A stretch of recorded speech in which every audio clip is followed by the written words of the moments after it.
Chers téléspectateurs internautes de la chaîne citoyenne, très ravi de vous retrouver pour la toute première édition du mois d'octobre. Pour les auditeurs de la radio Electron FM, je suis Kodimadi Betoubena Hortense. Bonjour et bienvenue à toutes et à tous. C'est parti pour le journal.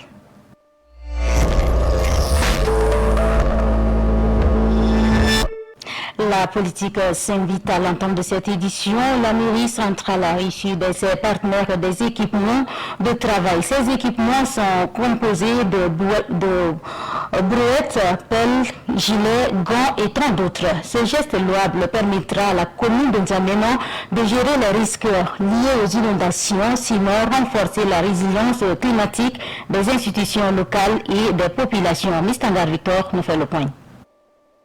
Les partenaires du Tchad démontrent de plus en plus leur volonté et leur solidarité envers la commune de N'Djamena dans le cadre de la lutte contre les inondations et ses conséquences. Ils ont mis à la disposition de la commune des équipements et matériels nécessaires pour permettre à la coordination des jeunes volontaires à faire face aux inondations. Ces jeunes constituent une main-d'œuvre précieuse dans la capitale. Le projet d'appui à la commune de N'Djamena pour la gestion des risques d'inondation et le renforcement de la résilience climatique des institutions locales et des populations a permis la mise en place du comité de gestion des bénévoles et l'identification des bénévoles dans les 10 arrondissements de la ville de N'Djamena et prévoit de les appuyer afin qu'elles puissent effectuer l'ensemble de leurs fonctions en mettant à leur disposition ces lots de matériel et équipements. Tous ces efforts visent à renforcer la capacité opérationnelle des bénévoles dans la ville de N'Djamena. Ce geste, peu soit-il, est significatif pour ces volontaires qui participent régulièrement aux opérations de salubrité, d'assainissement et d'appui communautaire. Avec ces équipements, ils vont travailler dans les meilleures conditions pour rendre la ville plus propre. C'est une motivation supplémentaire pour le directeur de l'Agence française de développement. Ce don est un signe de solidarité. Les inondations constituent un défi majeur pour la ville de N'Djamena,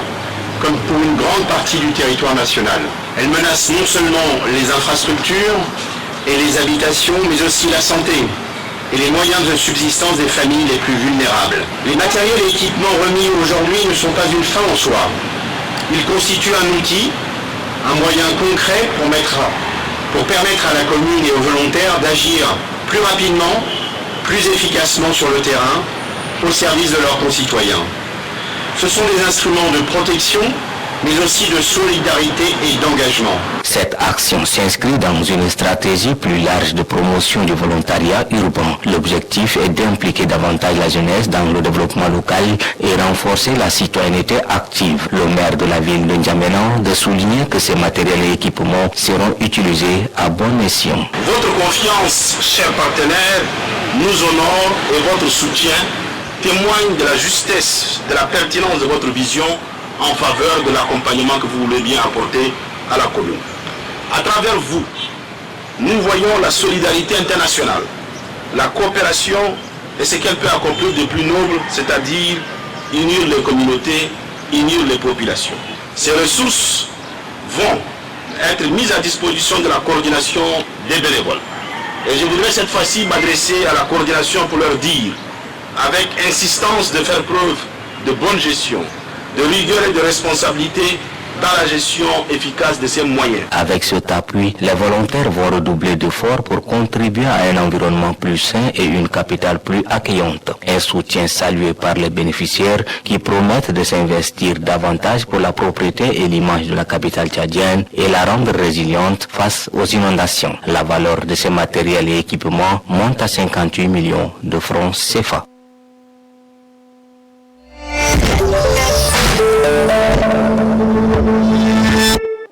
Autre volet de l'actualité, dans un communiqué de presse rendu public, l'Union des télévisions privées du Tchad exprime son étonnement tout en dénonçant par la même occasion le mépris qu'affiche le ministre de la Communication, porte-parole du gouvernement à l'endroit des télévisions privées du Tchad. Plumes et voix, l'Algérie Narcisse Bainadi.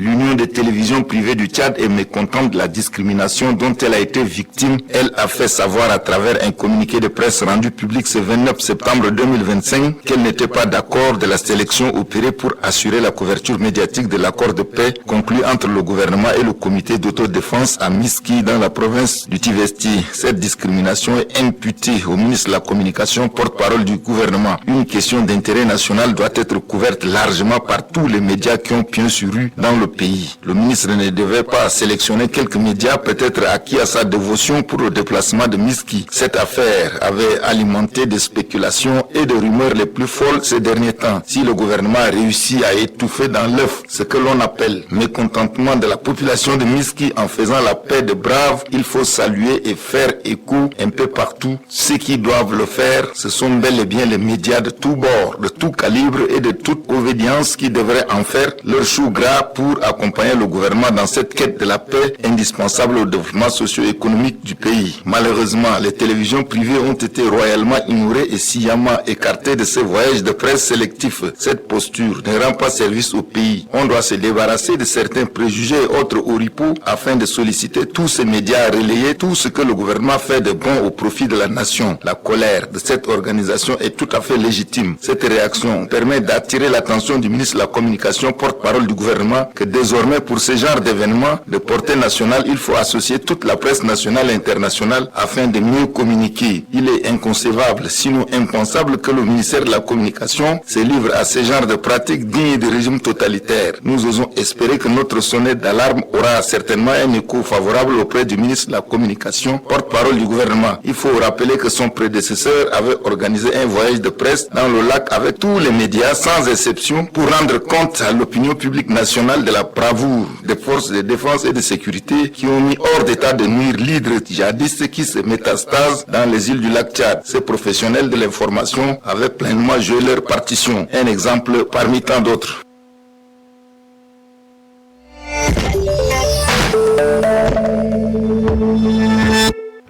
Merci de continuer de suivre cette édition. Parlons éducation à présent. Laboratoire d'études et de recherche en économie appliquée et gestion initie les acteurs de la société civile, ceux de l'éducation et partenaires internationaux aux nouvelles techniques de redynamisation du système éducatif. C'était à travers un atelier de présentation du deuxième bulletin d'information sur l'eau dividende. Redynamisation au Tchad, sinon démocratique au Tchad. C'était hier au CEFOD. Mazilom Alphonsine y était pour le compte d'ITV. Comment transformer notre dynamique démographique en véritable levier de développement économique et social? C'est autour de cette question cruciale que s'articule la présentation de ce bulletin d'information sur le dividende démographique au Tchad. Ce bulletin se dessine comme une approche intégrée d'une transformation de la démographie en opportunité, un tremplin d'orientation et d'innovation vers une économie durable grâce aux données scientifiques. Le dividende démographique représente un potentiel considérable de croissance et de transformation. Mais cela ne peut se réaliser qu'à condition que nous sachions orienter nos politiques publiques et en capter le bénéfice.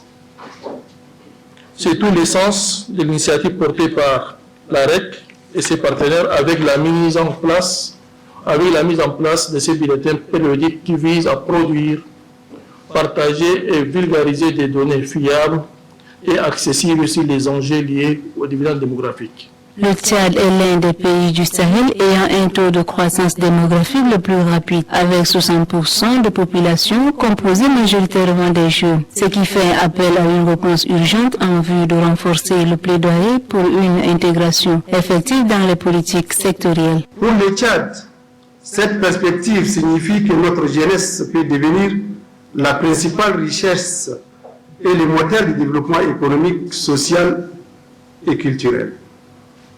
Cependant, transformer cette dynamique en dividende positif nécessite les choix courageux, des politiques publiques ambitieuses et des investissements soutenus dans des secteurs clés tels que l'éducation, la formation professionnelle, la santé, l'égalité entre les sexes, l'emploi des jeunes et la bonne gouvernance.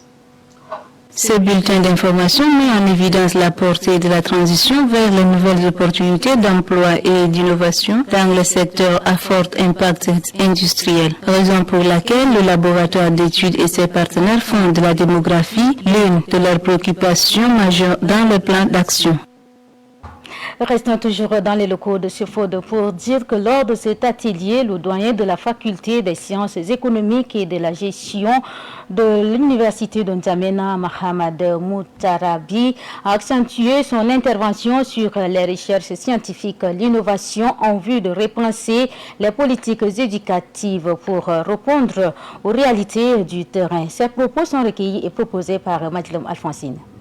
C'est avec un immense honneur et une profonde satisfaction que je préside cet atelier de dissémination du deuxième bulletin d'information sur le dividende démographique au Tchad. Cette initiative illustre parfaitement la mission de l'université de N'Djamena, contribuer au développement de notre pays par la recherche, par l'innovation, par le partage des connaissances et la confrontation des intelligences. Nous nous réunissons aujourd'hui autour d'un enjeu capital pour l'avenir de notre nation.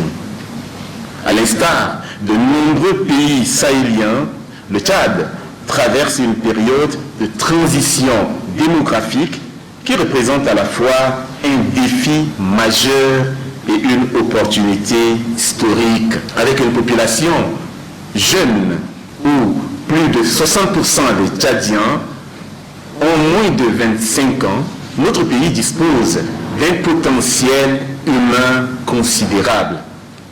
Cette dynamique démographique, si elle est bien maîtrisée et accompagnée de politiques appropriées pour devenir le moteur d'une transformation sociale pour une société qui se veut alors moderne. Le laboratoire d'études et de recherche en économie appliquée et gestion, la REAG, de notre université, s'est engagé dans cette mission avec détermination.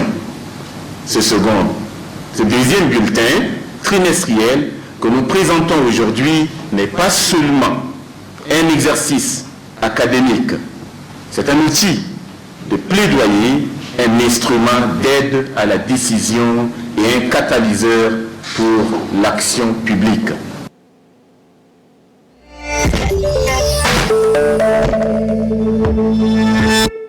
En société, la justice populaire, également qualifiée de justice collective ou participative, désigne un mode d'arbitrage où les membres d'une communauté prennent eux-mêmes des décisions pour résoudre des conflits, souvent à travers des décisions directes en marge des institutions judiciaires. Mais la question qui taraude l'esprit de bon nombre de Tchadiens est celle de savoir: est-ce que cette justice peut-elle réellement constituer une alternative crédible dans un contexte où la justice institutionnelle est présente?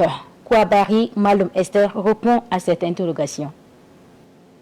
La justice populaire, dans ses multiples expressions, se manifeste par des réactions spontanées et souvent violentes. Dans notre société, de nombreux exemples en témoignent. Face à une altercation ou à un vol, les proches de la victime, emportés par la colère, n'hésitent pas à s'en prendre physiquement au présumé coupable sans attendre l'éclaircissement des faits. Ces représailles, parfois extrêmes, vont jusqu'au lynchage ou même à l'exécution sommaire par le feu au nom d'une conception erronée selon laquelle le voleur ou l'agresseur n'aurait plus sa place dans la communauté. Ce n'est qu'après coup que surgissent les regrets, lorsque l'on découvre que la victime de cette vindicte populaire n'était pas forcément coupable. Mais il est alors trop tard, l'irréparable a été commis. Si dans certaines circonstances, la justice populaire peut sembler être une réponse rapide à un méfait, elle demeure une pratique dangereuse et porteuse de graves dérives. L'absence de procédures équitables et le non-respect des droits fondamentaux des personnes impliquées ouvre la voie à de multiples abus. En définitive,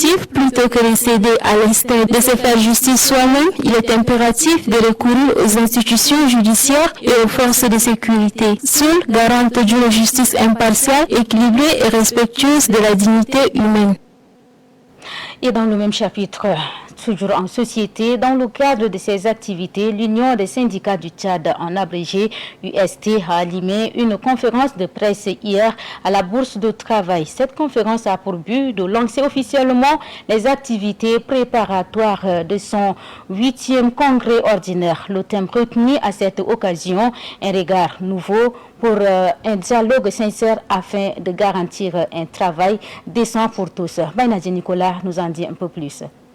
Conformément à leur statut et règlement intérieur, l'Union des syndicats du Tchad, UST, organise son 8e congrès du 15 au 16 octobre 2025 sous le thème « Un regard nouveau » pour un dialogue social sincère afin de garantir un travail décent pour tous. L'UST est la centrale syndicale la plus représentative de la République du Tchad avec plus d'une trentaine de syndicats professionnels affiliés avec environ 100 000 affiliés qui vont apporter un souffle nouveau à l'UST. Il est plus que nécessaire de reconstituer l'ensemble des fédérations et des syndicats professionnels sur toute l'étendue du territoire national. La reconstitution de la centrale et des affiliés apportera une nouvelle réforme afin de renforcer l'organisation syndicale dans les 23 provinces de notre pays. Au cours de cette conférence de presse, le secrétaire général de l'UST, Gounou Vraiment Kanfare, responsable de l'UST, a répondu aux questions posées par les professionnels de la presse relatives aux conditions de vie de travail. Ça nous donne un engagement, nous prenons l'engagement d'aller dialoguer, mais de réussir et de faire que les travailleurs aient un travail décent, qui effectivement bouleversait tous les travailleurs. Donc c'est pour ça que là, nous avons traîné de jour en jour. On n'avait pas le temps de réfléchir à quoi que ce soit. Donc, maintenant, nous maintenons. Vous regardez un peu aujourd'hui, les travailleurs gagnent régulièrement. Mais nous, ça ne nous suffit pas. Ce n'est pas gagner régulièrement qui est important. C'est naturel. Quand quelqu'un travaille, à la fin du mois, il doit espérer à son salaire. C'est tout. Donc, on ne doit pas faire de ça un problème pour dire que les travailleurs gagnent régulièrement. Il y en a autre chose à faire. Il y en a d'autres choses à faire, le transport, et le logement et tout ça. Donc, c'est beaucoup de choses à attaquer. La retraite. Tout le monde peut être retraité. Tout le monde sera retraité. Que quelqu'un dise quoi il attaque à un retraité, il sera retraité. Les responsables syndicaux ont reconnu la gravité de la situation sociale et économique du pays, rappelant que leur combat s'inscrit dans la défense des droits des travailleurs et l'amélioration des conditions de vie des ménages. Ils ont réaffirmé leur détermination à porter haut ces revendications lors du congrès et à travers un plaidoyer soutenu auprès des autorités. Au cours de ce congrès, les doléances des provinciaux recensés seront débattues et insérées dans le lot des revendications que l'UST va présenter au dialogue social prévu pour bientôt lancé par le Premier ministre. La conférence s'est achevée sur un appel à l'unité et à la mobilisation de tous les travailleurs tchadiens autour de l'UST afin de donner plus de poids à leurs revendications et d'obtenir des solutions durables.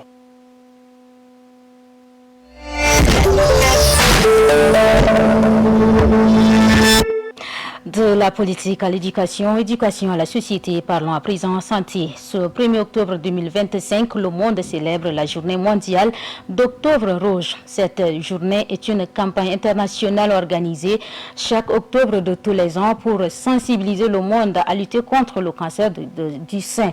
Elle vise également à promouvoir le dépistage précoce, l'accès aux soins, la recherche et le soutien aux malades. Roselyne Diecourbois pour plus de précisions.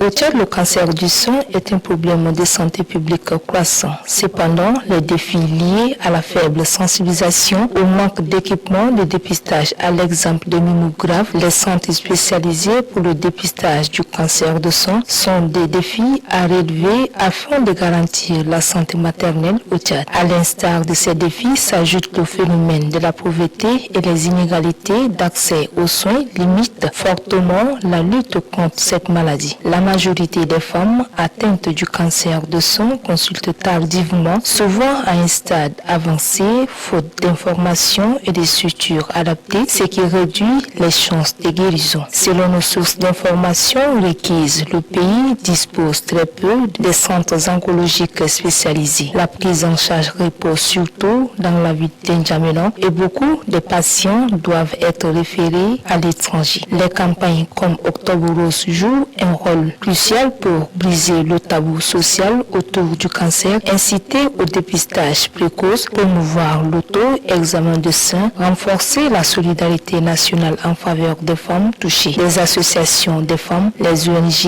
et les structures sanitaires commémorent Octobre Rose en encourageant les jeunes filles et les femmes au dépistage gratuit, les séances de sensibilisation et témoignages de survivantes. Les médias, principaux acteurs d'éducation et sensibilisation, continuent toujours à relayer davantage de messages afin d'atteindre les jeunes filles et les zones rurales. Cependant, les moyens financiers et techniques restent limités, ce qui met la campagne en difficulté. Il est judicieux de faire pression en faveur d'une meilleure politique nationale de lutte contre le cancer. Octobre Rose au Tchad est un moment de mobilisation citoyenne et institutionnelle essentiel pour sauver les vies par le dépistage précoce et la sensibilisation, malgré les défis sanitaires et économiques du pays.